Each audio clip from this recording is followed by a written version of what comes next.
Doing lots of physical labor with bare hands without using gloves is usually a bad idea because your skin, cuticles, and nails will not look great. In this video, I'm going to transform nails of my new client who works in construction. Also, her nail shape is one of the most challenging ones. I call them triangle nails. Hello guys, this is Anastasia, international nail expert and educator, and the client's nails look like this. Once I saw her hands, I could tell right away that she's doing a lot of work with them. I was right, she works in the construction as a tile setter, but another fact literally shocked me.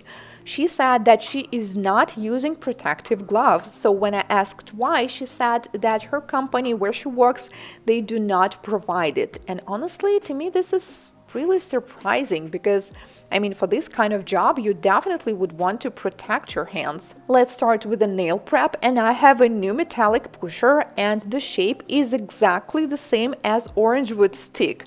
And I like it because if you've seen any of my previous videos, you may know that I love using orange wood stick, and this pusher has the exact same shape.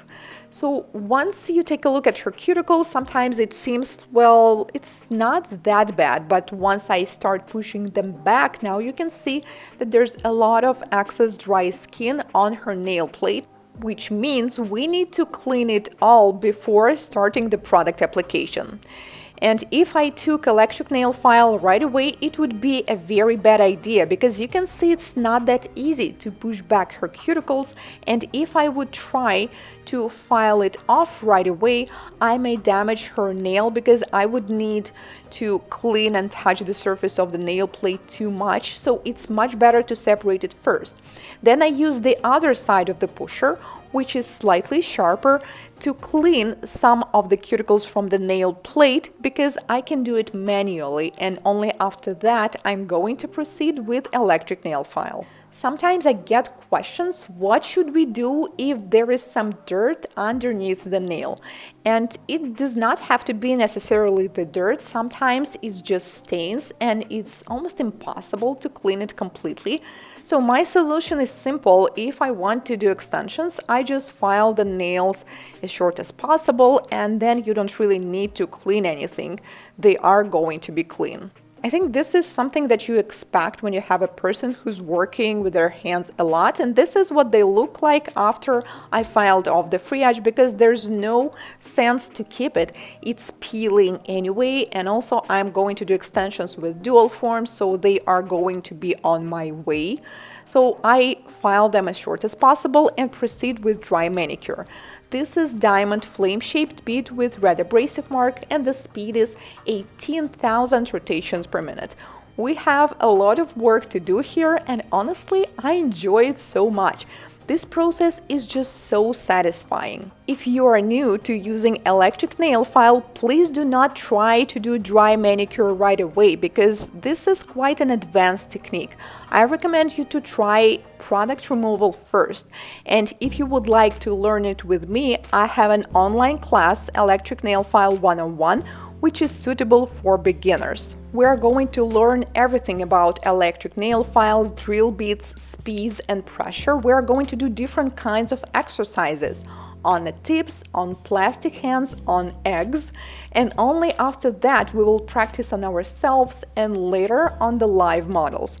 And it's not the same like watching this YouTube video because you will not just watch step-by-step lessons, but you will also have a feedback from a live teacher who will grade your assignments and answer your questions. Once you finish the class and pass all assignments, you will be issued a certificate. If you are interested, you can find the link in the description box. Meanwhile, I'm almost done with cleaning the sidewalls and the area under the aponychium, and before I proceed, I'm going to remove the surface shine with a buffer. You can also use a regular hand file with 180 grit if this is what you prefer. Sometimes I use it too, and sometimes 180 buffer works really well, and I prefer doing it before trimming the cuticles because after that the skin may be a bit sensitive, and also I don't want to accidentally touch it, especially if there are some irritated areas. Oh no, looks like I noticed some shiny spot here in the corner, and it's much better to fix it. Also remember the shape of this client's nails. I call it triangle shape. So in order to fix it and make it look more narrow, you need to file the corners as short as possible, because once we're going to sculpt the new nail shape, it is going to make them look more slim. Manicure scissors for trimming the dead skin. Sometimes I use electric nail file, but with this client there are so many hangnails, and even though her skin seems to be dry, and it is dry due to her work, the cuticles themselves are kind of oily. And I know it sounds weird, but I think that her skin type is originally oily, but due to her work, it became more dry. That's why I prefer using scissors. Also, her cuticles seem not to come off in one piece. So for me personally, it's just much easier. And also she has some very sensitive and irritated spots, and I definitely do not want to hurt her. After that, I'm going to apply dehydrator, let dry, and non-acid primer on the entire surface of the nail. I will be using Polygel for extensions. That's why we also need to apply base coat. You can use gel polish or gel base coats. They work really well with all types of polygel. Make sure that you cover the entire nail, do not leave any empty spots, and do not touch the skin. Cure in LED for 30 seconds, and let's do the product application. I will be using dual forms. This is pretty milky color with a little bit of shimmer. I'm not sure if you can see it through the camera. And the original plan was to do coffin shape, and it turned out more like a square, or maybe it's still a coffin. I don't know. Well, you'll see the final look at the end. So I do the application, apply it on the nail, freeze cure it. After freeze curing for about 10 seconds, you can fix the excess product near the cuticle, and I always do this. Turn the client's finger around, hold it really well, and fix the area underneath so I can avoid filing it with electric nail file. It's much easier to do it with a brush compared with e-file. Cure for 1 minute, and let's do the most satisfying part. Take off the dual forms, and now we have the nails. And this is the moment when we realize that her nails are kind of long, especially considering the work she's doing. We're definitely going to make them short. But first, with the carbide bit, I'm going to file off some excess product along the cuticle, and when I was placing the dual form onto her nail, I have a little gap, so I'm not really getting too close to her cuticles or touching them. This is my favorite shape of the carbide drill bit to do this, because you can easily reach the sidewalls, the corners, and avoid accidentally touching the skin. So I'm filing the sidewalls and then area near the cuticle. But the most important part here is that this carbide bit should touch only the product. Please avoid touching the natural nail plate, because this is a carbide bit. Green abrasive mark, which means it's coarse. So if you accidentally file the natural nail, you will see a ridge there, especially once they grow longer. Now let's file them shorter, because I got a little bit carried away when I was doing the application onto the dual forms. We always need to consider the length of the natural nails as well as the lifestyle of the client. So it was obviously too much. And since we filed them shorter, now we have some excess product too, and the nails are a bit thick. So I'm going to fix that using the same carbide bit and filing the product underneath. And finally, let's file the sidewalls and the free edge. Some clients have rather sensitive sidewalls, so whenever you're filing their nails like this, it may feel a bit uncomfortable. So it's important that they tell you this right away. Also, make sure that you prep your nail file before doing this, that you don't have any sharp corners. And also, my trick is using a thin wooden file, because unlike regular files, it's possible to touch only the product and avoid touching the skin, because accidentally cutting the skin in this area would be terrible. It is going to hurt for a few days, especially when they wash their hands in warm water. Overall, this is definitely going to take more time than usual, and I'm fine with it.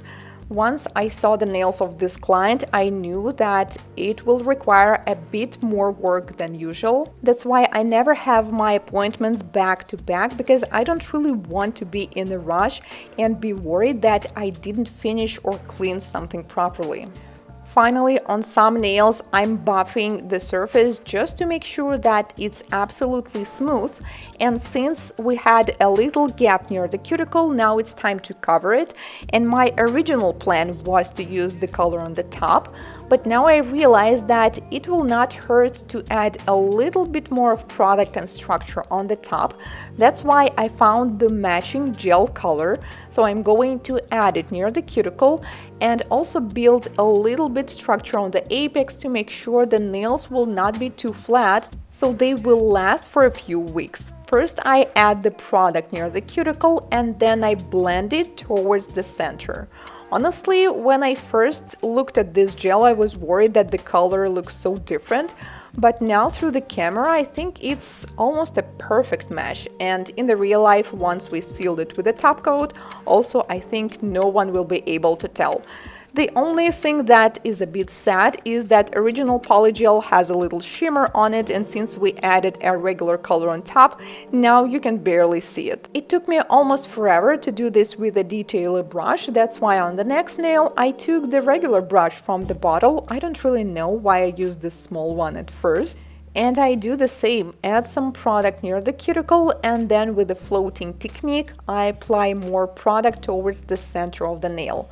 Also, on some nails, we may see the natural nail underneath a little bit because the product is a bit transparent, but now that we cover it with another layer of gel, we will not need to worry about it. Keep in mind, when doing a technique like this, you need to use hard gel because not all soft gels are compatible with Polygel. Once I do this overlay with the gel, I cure it for 1 minute, and then there's no need to remove the sticky layer or to file the nails. I'll just seal them with a top coat right away, and looks like I forgot to record this part, but you know how it goes, right? Cure it in the LED as well, and this is the final look. These are the nails that we have before, and this is what we have now. I would love to hear your opinion, guys, on this shape. Do you think it is suitable for her hand, or should we try a different shape next time? Thank you so much for watching. If this is your first time here on my channel, consider subscribing, as I post tutorials and nail transformations just like this one every week. See you in my next one. Goodbye.